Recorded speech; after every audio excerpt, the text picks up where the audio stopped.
Thank you for joining us today for Look Before You Speak. This is recorded in 2017, so this is a new season, and we're producing 12 programs this year. Today we're thrilled to have with us Shalene Valenzuela, and she's the director of the Clay Studio here in Missoula. I'm just thrilled to have her with us today because she's such a cultural treasure for Missoula, and the Clay Studio itself is such an important part of the fabric of Missoula. And she's going to talk about some of her favorite artists today and some of the work. And that's the idea of the program, is to create a dialogue about art that we appreciate and enjoy. So, Shalene, thank you so much for coming in today again. Thank you for being part of this program. Yeah, thank you for having me, Steve. Mm-hmm. It's always fun.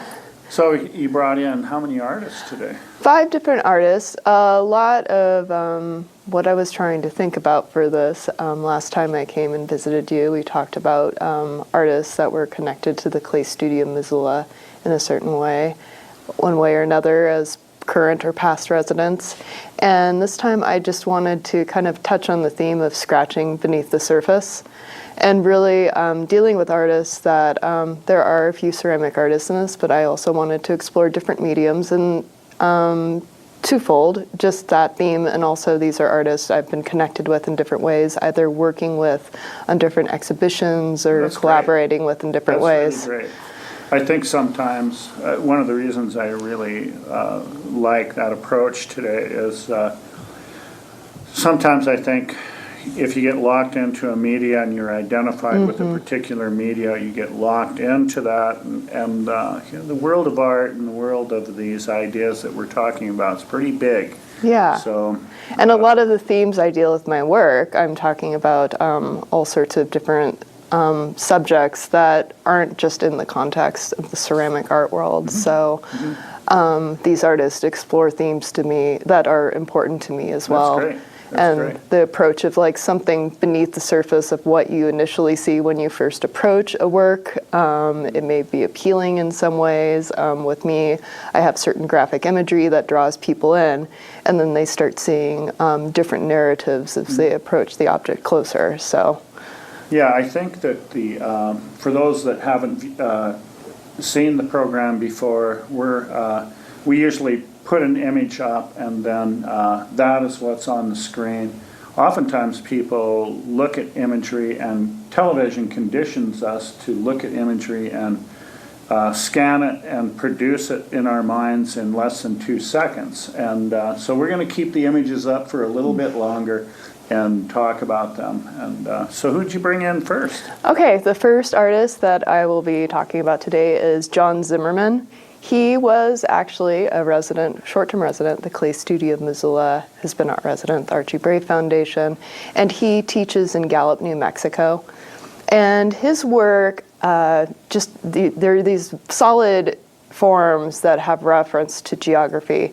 And not only that, he's using not only ceramic medium, but also involves different media, wood, metal in his sculptures. And so when you look at them, they just look like these solid, massive objects and have a clear reference to geography and the earth. But that's solid right there? It's not a solid form, but it's just like a solid, just as a form, is like sort of this sort of concept is this like looks like this solid mass. You initially approach it as this solid mass that has reference to geography. But the way that he creates these sculptures is like clay has this reference to earth.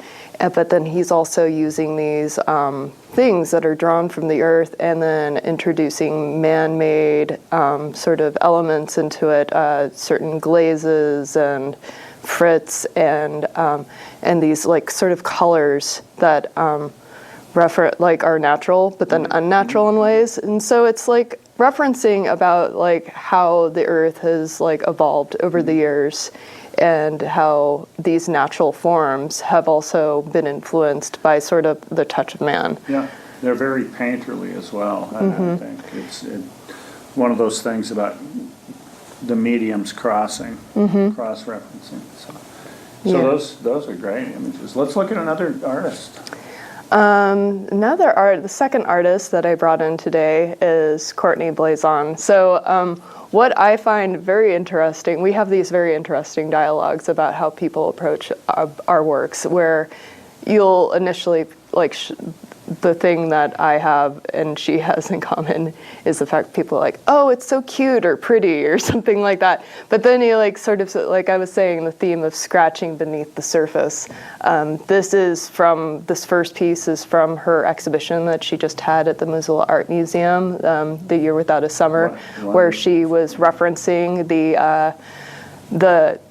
1815 eruption of Mount Tambora in Indonesia that had effects around the world and basically caused all this sort of chaos, climate change and leading to cholera outbreaks and whatnot. And so this complex work, this one piece that was part of this whole complex show features all these different elements, and this is Le Fin du Monde, I believe, and basically this piece is exploring different things happening simultaneously and throughout the world as a result of that eruption, and introducing literary references in there with Lord Byron. I think, when I see her work, I think of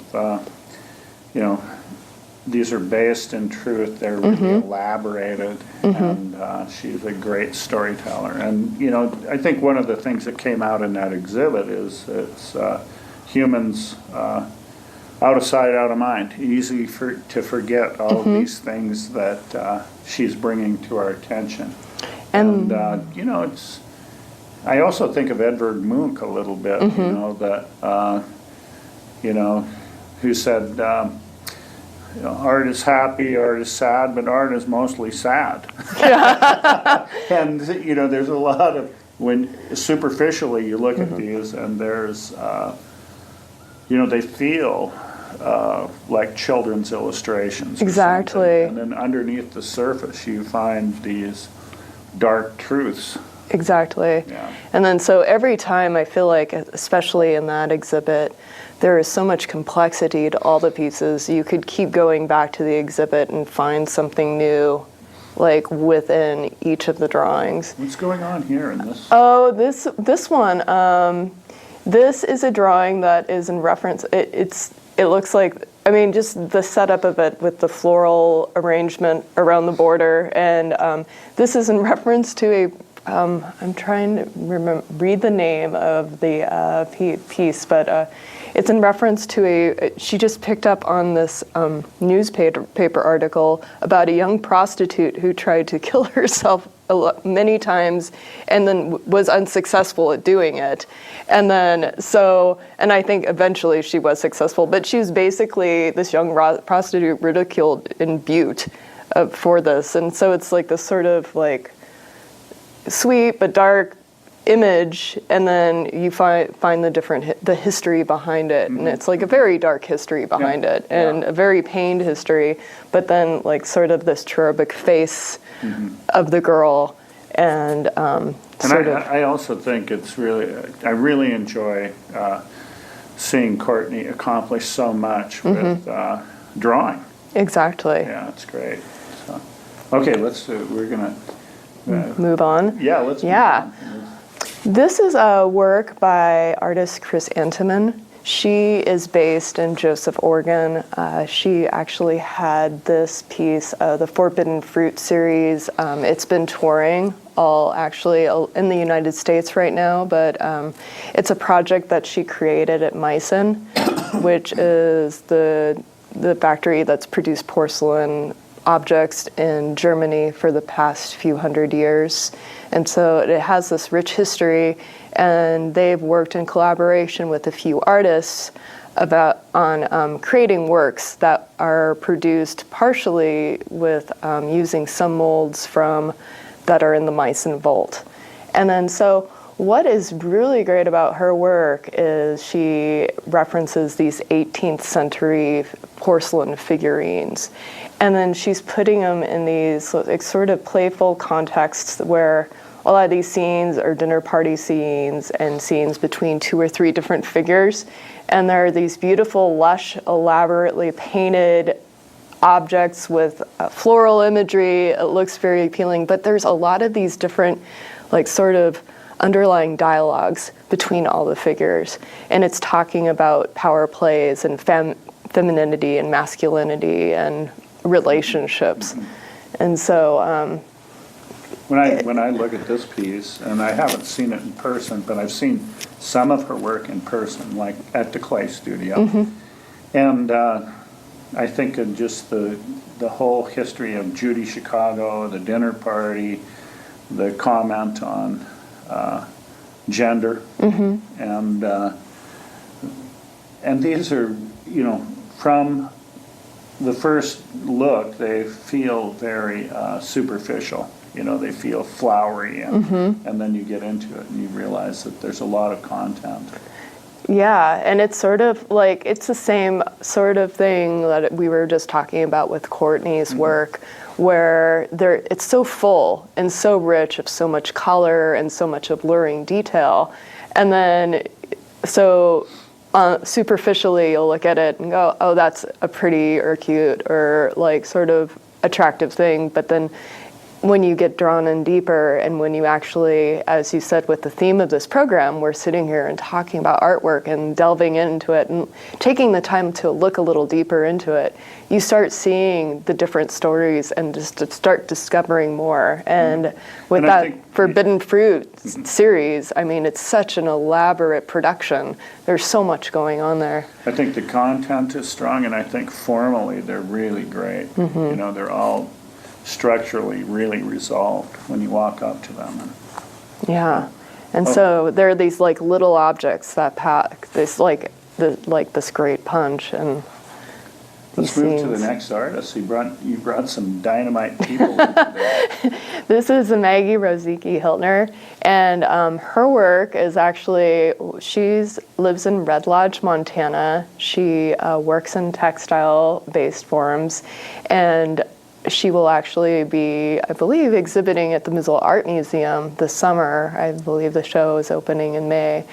And so she takes these collections of, she'll find, it's found objects, so she finds some old embroidery from old thrift stores and whatnot, and also takes this collection of stuff and incorporates it and alters it, and then introduces her own stitched work to create these elaborate compositions that, like Chris and like Courtney, you have this elaborate thing that you see. It's this very colorful thing with this kitschy imagery that people will read as like, oh, this looks familiar, this references a certain thing. But then she talks about these different topics: environment, pressures on children, family, like sort of different, like her like it's not all happy. Like she's telling some stories in there. Yeah, it relates to the Munch saying again, and that, you know, artists are inspired to do things because of the challenges that they perceive in the world, and they try to relate to what that story is, and how can I share that story. Yeah. You know, it's not all Mickey Mouse. And, you know, so. Well, and then also this found imagery, we think of this nostalgia that's in that. And then I know Maggie has mentioned before where she finds the stuff and like there are these discarded like embroidery that she finds in stores that like these women have spent like countless amount of hours on and invested time in. And so she's like taking bits and pieces of that and creating a new life for it and a new dialogue and sort of like this reimagined history of like these connections between what these different objects are, and then bringing them into her own compositions and creating these sort of elaborate tales this one image that's up is just part of it. This is just a component of some larger complex piece that she made. And I just find just that image of this little girl just like sort of throwing up like the, sort of these flowers. It's just beautiful and twisted at the same time. That's great. And I just really have always, from the first time I saw her work, enjoy her sensibility about color. And, you know, she's also changing the context of the work from it being a folk art piece and altering it into a way in which, and I kind of, you know, it changes it to artwork that's a little more elaborate and complex. Yeah. And I'm not demeaning folk art, but it comes from a different place. Yeah, and the thing is, it's like working, for me, working in clay, it's like seen as this craft-based medium. And then so you're always trying to defend, like, okay, how do you elevate this from just like, there's always that context of like, where does clay belong in the bigger capital A art world? Well, and I think we live in a time now when a lot of those barriers between what was the academy and between and especially folk art are really blurred and broken down, and people do incorporate anonymous work into their work and have the freedom to do that, and that's part of the language of our time. So let's look at another artist. I hope. Okay, this will be the last one. Okay. So yeah.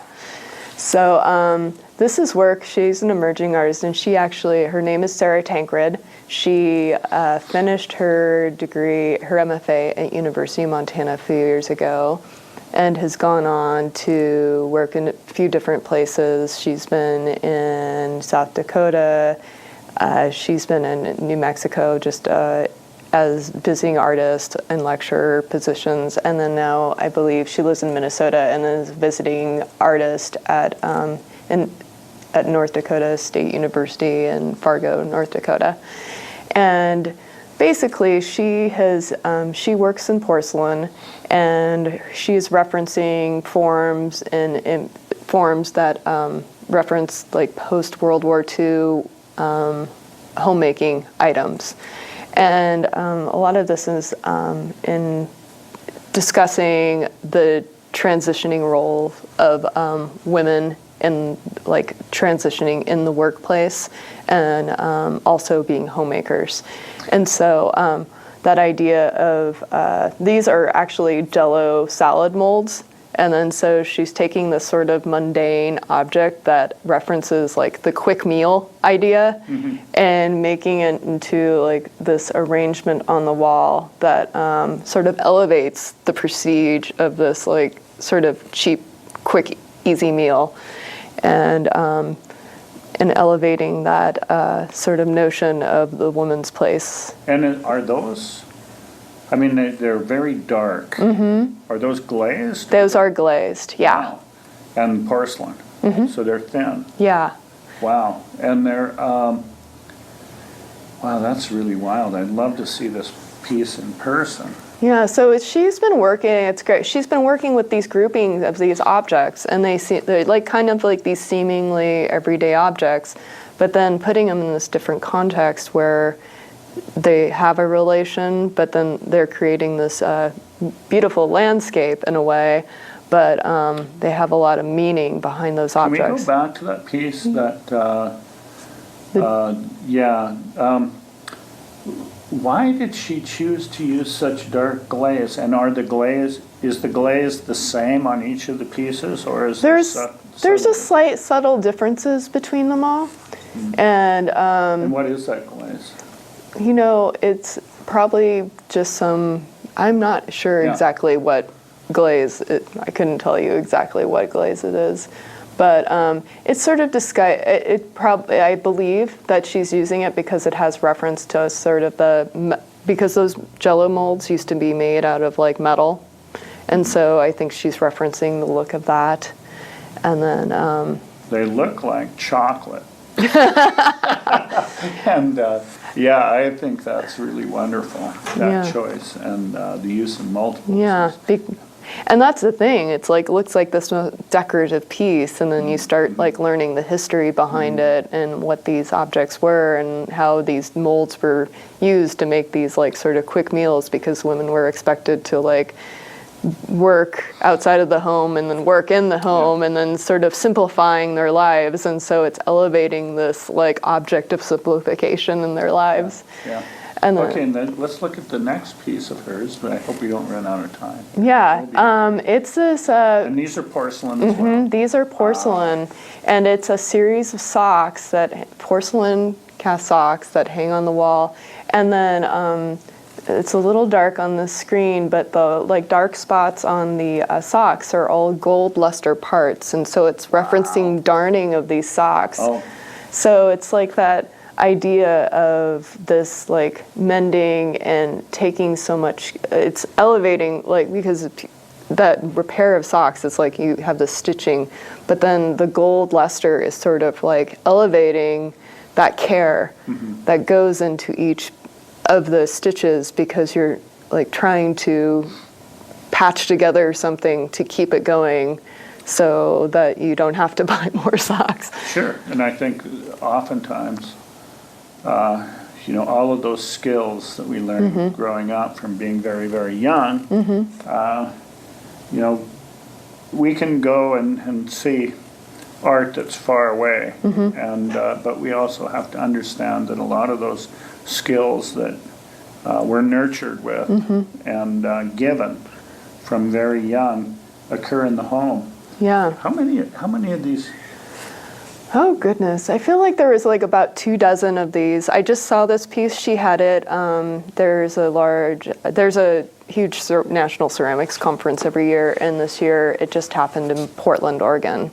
And so I was in an exhibition that she put together, and she had this piece installed at Pacific Northwest College of Art, and they just hung on the line in the wall. It's really great. Yeah. I mean, I would love to see this in person. Yeah. And that's quite wonderful. And it's like, you know, in the space, it's like a very quiet piece, but then like your eyes are drawn to those little specks of like gold luster on the wall. And it's like, you know, that idea of like just darning a sock. It's like there's so much time and investment in just like stitching this thing together, like keeping something together and paying homage to like that just sort of simple act of doing that to keep something practical going in one's life.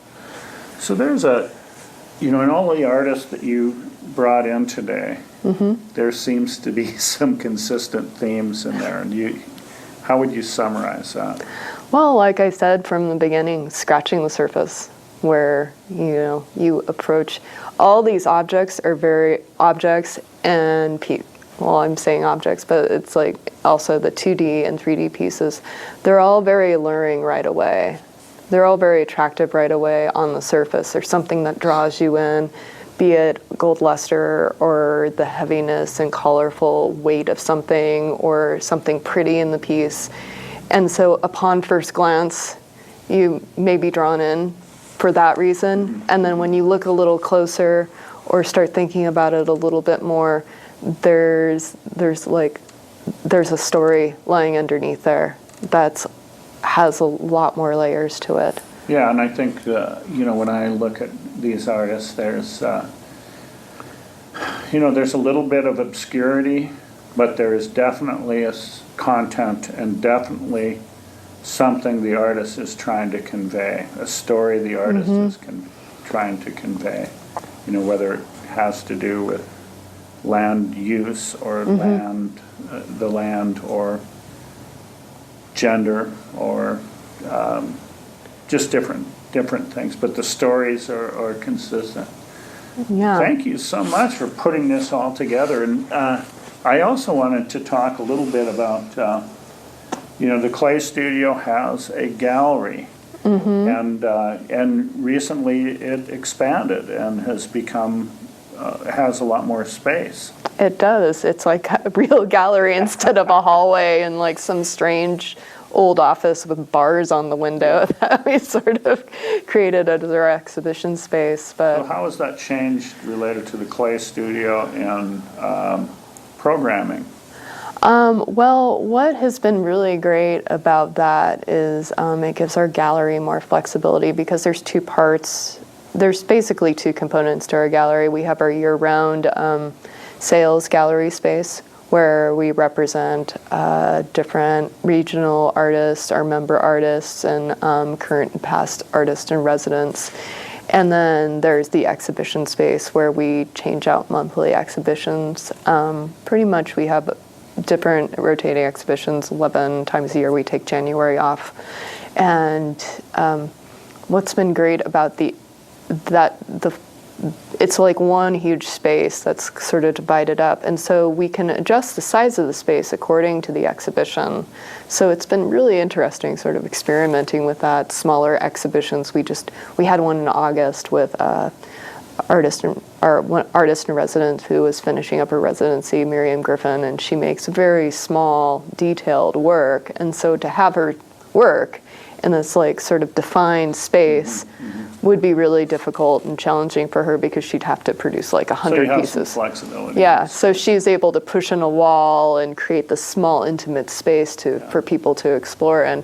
Whereas somebody with larger works, I'm thinking about our current resident, Krista Ann Ames, who makes figurative sculpture and larger works, and she will be having a show there in September of this year, and I'm pretty sure she'll pull out and use most of the space. So it gives a lot more flexibility to the vision of the artist who's using the space. You actually host different types of exhibitions. They're both invitational, but you also guaranteed the residents an exhibition before they leave. Yes. So that's the mix. Yeah. And so how many exhibits per year are you talking about? We're talking about 11, and we have our fixed exhibits for this month. We have our Pot Sketch as our fundraiser, and it happens in April, and so we have our Pot Sketch preview exhibition in there.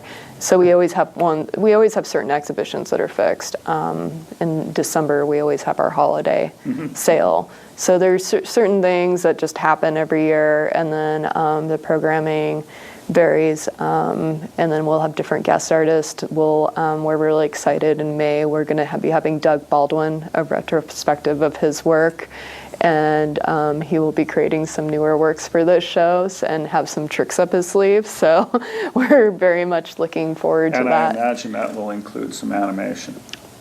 Well, yes. Probably. Yes, he has something in the works. So. Okay. Well, I wanted to just wrap this up, but I wanted to thank Shalene for coming on, and Shalene has most humbly come on and talked about other artists, and she hasn't really talked about the fact that she is a gifted artist herself. And the Clay Studio has quite a history of having directors and staff members there who show up and produce work themselves, and I think that that's a really important characteristic of the institution. Any of you who've not been out and seen the Clay Studio or visited the Clay Studio or gone and appreciated the work that the Clay Studio has brought to our community, I encourage you to go out. And you're open later on First Fridays. Yes, we are open from 5:30 to 9. So I wanted to thank Shalene for coming on today and the thematic discussion, and please tune in next week for Look Before You Speak. Thank you very, very, very much.